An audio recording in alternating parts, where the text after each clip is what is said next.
Olá, pessoal. Dando continuidade aqui, né? Nós vamos fazer a correção da avaliação de vocês. Esse é o terceiro vídeo, porque nós fizemos 3 modelos de provas, certo? Então, se você ficou com o modelo 3, provavelmente você vai estar olhando esse vídeo. Eu quero deixar claro para vocês que as questões não estão enumeradas, porque foram ativadas lá na hora de fazer o formulário a questão aleatória das questões. Então, o modelo 3 vai conter todas aquelas perguntas, porém, vai conter todas aquelas perguntas com ordens aleatórias, por isso que eu não coloquei número, porque pode ser que a sua questão seja 1 e a do teu colega seja 5, a 7, assim vai, tá? Então, pedi a atenção de vocês para isso. Vamos começar a corrigir.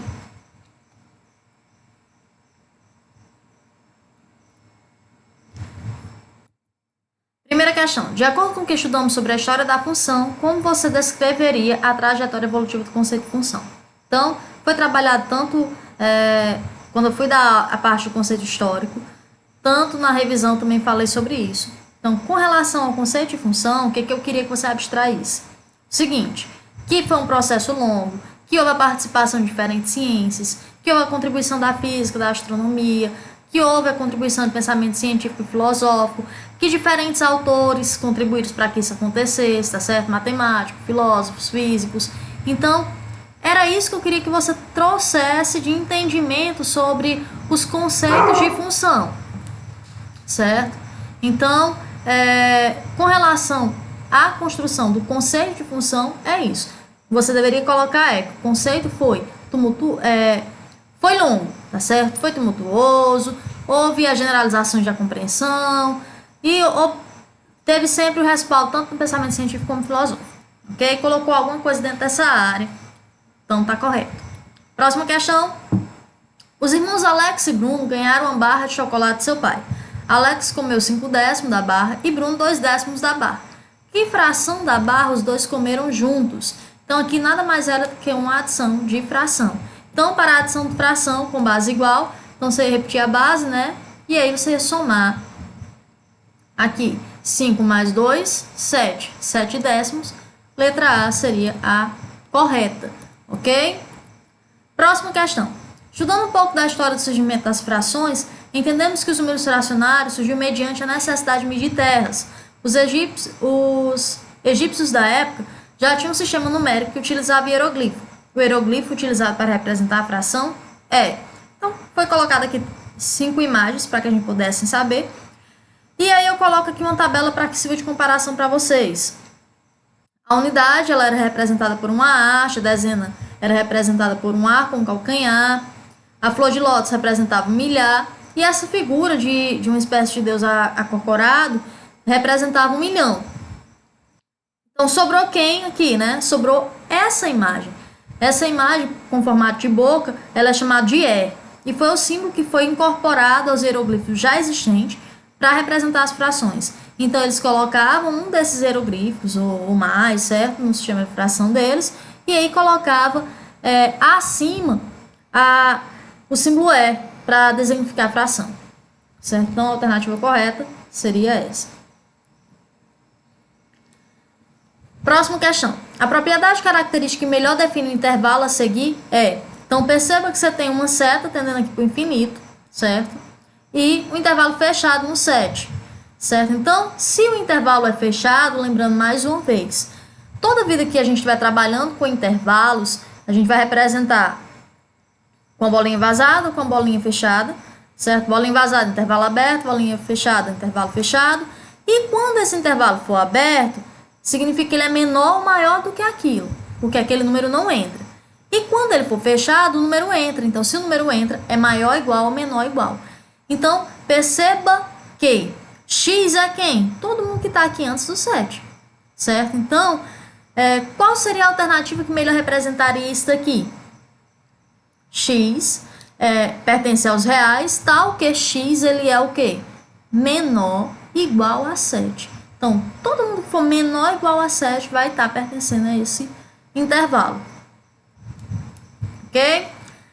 Próxima questão. Classificar cada item como verdadeiro ou falso. Aqui a gente vai estar trabalhando também mais uma vez com o sistema numérico, tá certo? Com Entendendo aí os conceitos que nós trabalhamos em sala, certo? E aí eu peço para vocês atenção, né? Para a gente não perder caixão por um erro bobo, né? E aqui está dizendo que 10 pertence aos reais. Sim, todos os números pertencem aos reais, certo? Então, pelo menos na matemática que nós estudamos no ensino médio. Então, verdade. 1 dividido por 2 pertence aos inteiros e menos 3 pertence aos naturais. Falso, né, pessoal? A gente sabe que os números inteiros compreendem tanto os números negativos como positivos como nulo. E os números naturais compreendem apenas os números positivos. Então, essa alternativa é falsa. Na letra C, ele diz assim, x pertence aos racionais, implica que x pertence aos inteiros ou x pertence aos naturais. Falso, né, pessoal? Perceba o seguinte, que x pertence aos racionais e os racionais pode ser só racional. Não obrigatoriamente eu tenho que pertencer aos inteiros ou pertencer aos naturais para ser racional, tá certo? Então também é falso. Menos 2,7 não pertence aos racionais. Não, aqui já está errado. Aqui pertence aos racionais, então falso. E na letra E você tem que os racionais positivos, interseção com os racionais negativos é um conjunto vazio. Isso é verdade, pessoal? Pensa comigo, vai lá. Pensa lá. Você tem um conjunto dos racionais positivos e racionais negativos. Quem é a interseção? Quem é que está tanto num como no outro? Zero. E o zero não é um conjunto vazio, então falso também. Então você marcou V, F, F, F, F, está correto. Próximo, calcule as seguintes frações. 5 oitavos vezes 1 oitavo. Na letra A e na letra B, 3 quartos dividido por 5 terços. Então, para multiplicação de fração, numerador com numerador, denominador com denominador. 5 vezes 1, 5. 8 vezes 8, 64. Não dá para simplificar, morreu por aqui. Letra B, 3 quartos dividido por 5 terços. Para a divisão de fração, a gente vai lembrar da regra que é o seguinte, repete a primeira, multiplica pela inverso da segunda. Então, 3 quartos eu repito. 5 terços, o inverso seria 3 quintos. Então, multiplicando isso aqui, ficaria como? 3 vezes 3, 9. 4 vezes 5, 20. 9, 20 avos. Ok? Vamos lá. Próxima questão. A figura abaixo representa o boleto de cobrança da mensalidade de uma escola referente ao mês de junho de 2008. Temos que de x é o valor em reais da mensalidade a ser paga e x é o número de dias em atraso. Qual é a função que oferece o valor do boleto para pagamento sem atraso? Eu copiei aqui errado essa questão, deixa eu só consertar aqui. Qual a função oferece o valor do boleto para pagamento sem atraso? Aqui era sem atraso. Certo? Então, olha aqui, gente. Se não houver atraso, então a pessoa ia pagar só R$500. Então, seria MX igual a 500. Ok? Próxima questão. Na cidade, um veículo econômico consome 1 litro de gasolina ao percorrer 9 km. Quantos quilômetros esse carro andou ao consumir 50 litros de combustíveis? Regra de 3, simples também. Perceba que 1 litro faz 9 km. Se eu gastei 50 litros, quantos quilômetros eu fiz? X. Multiplica cruzado, x é igual a 50 vezes 5, que vai dar 450 quilômetros. Essa pessoa percorreu. Próxima questão. Represente graficamente cada um dos intervalos a seguir. Então, intervalo mais uma vez. Colchete voltado para dentro, intervalo fechado. Colchete voltado para fora, intervalo aberto. Se eu quero representar graficamente, eu vou construir uma reta numérica, onde o intervalo fechado vai ser com a bolinha fechada e o intervalo aberto vai ser com a bolinha vazada, certo? Então, aqui ele está dizendo que menos 5 é o intervalo fechado e 5 aberto. Então, olhe bem, representado aqui a bolinha fechada no menos 5 e a bolinha vazada no 5. Na letra B, menos infinito e 2. Se eu estou falando de infinito, pessoal, então eu posso construir aí uma reta numérica voltada para o infinito. Fechado no 2, olha aqui o fechado no 2, certo? Na letra C nós temos intervalo aberto no 0 e intervalo fechado no 3. Então, você vai ter aqui o intervalo aberto aqui no 0 e fechado no 3, ok? Essa questão aqui é um pouco mais contextualizada, mas também fala sobre os números. Então, segundo matemático, Leopoldo, Deus fez os números inteiros, o resto é trabalho do homem. Os conjuntos numéricos são, como afirma o matemático, uma das grandes invenções humanas. Assim, em relação aos elementos desse conjunto, é correto afirmar que o produto de dois números irracionais é sempre um número irracional? Não, né, pessoal? Perceba que você tem aqui, ó, por exemplo, raiz de 3 vezes a raiz de 3. O produto é multiplicação. 3 vezes 3, 9. Qual é a raiz de 9? 3. É um número natural e não é um número irracional, então é falso. Letra B. A soma de dois números irracionais é sempre um número irracional? Não, né, pessoal? Olha aqui, ó. Você tem a raiz de 3 positiva menos a raiz de 3 negativa. Vai dar 0. E 0 é um número natural, um número nulo.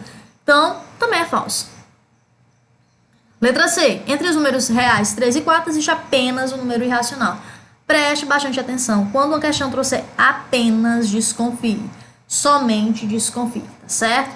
Então, a gente sabe que entre dois números naturais existe uma infinidade de números irracionais. Então, essa alternativa também é incorreta. Na letra D. Entre dois números racionais distintos existe pelo menos um número racional. Sim, com certeza. E na letra E, vamos ver porque está errada. A diferença entre dois números inteiros negativos é sempre um número inteiro negativo. Então, perceba o seguinte.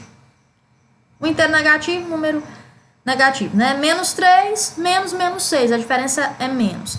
Menos com menos 3 mais 6 vai dar 3. E 3 é natural, não é inteiro negativo, é um inteiro positivo, então falsa. Ok? Letra D seria a alternativa correta.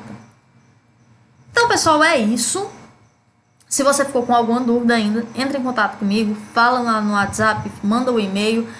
E assim, caso você tenha alguma dúvida, Samara, minha prova eu fiz assim, eu acho que você corrigiu errado e tal, fala comigo também. As notas ainda não estão disponíveis, mas assim que tiver eu vou colocar no aluno online.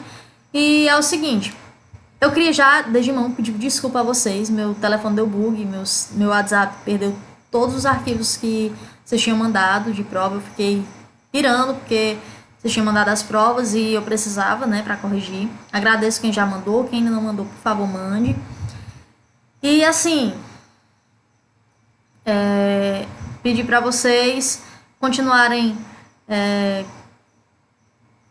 nessa luta com a gente. Agradecer pela participação, agradecer pelo que vocês têm, pelo empenho, pelo esforço de vocês. Eu sei que não está sendo fácil, sei que é um momento difícil. Estudar em casa não é fácil. Está sendo uma mudança de rotina para nós também. Está sendo um grande desafio para nós também. Mas que a gente possa sair dessa mais fortalecido, né? Que a gente possa sair melhor como ser humano e tudo mais. Então, sempre no final da aula eu sempre deixo essa frase. Infelizmente ainda não acabou o isolamento social. Infelizmente ainda não foi encontrada a cura. Infelizmente o sistema de saúde ainda está superlotado. Então, pedir para vocês, por favor, se você pode, fique em casa. Sinta-se protegido ao estar em casa. Existem pessoas que não podem. Existem pessoas que estão na linha de frente cuidando de outras pessoas que estão doentes. Então, se você pode, sinta-se agraciado por estar em casa, tá certo? Que a gente possa sair dessa mais fortes. Que a gente possa já se encontrar. Já sair de novo, já ir para a escola, já voltar para nossa rotina normal. Porque eu acho que todo mundo está com saudade disso tudo. Estou morrendo de saudade de ir para a escola, das pequenas coisas, acreditem. Mas, por enquanto, o que nós podemos fazer de melhor é ficar em casa, certo? É isso, até a próxima aula, um forte abraço.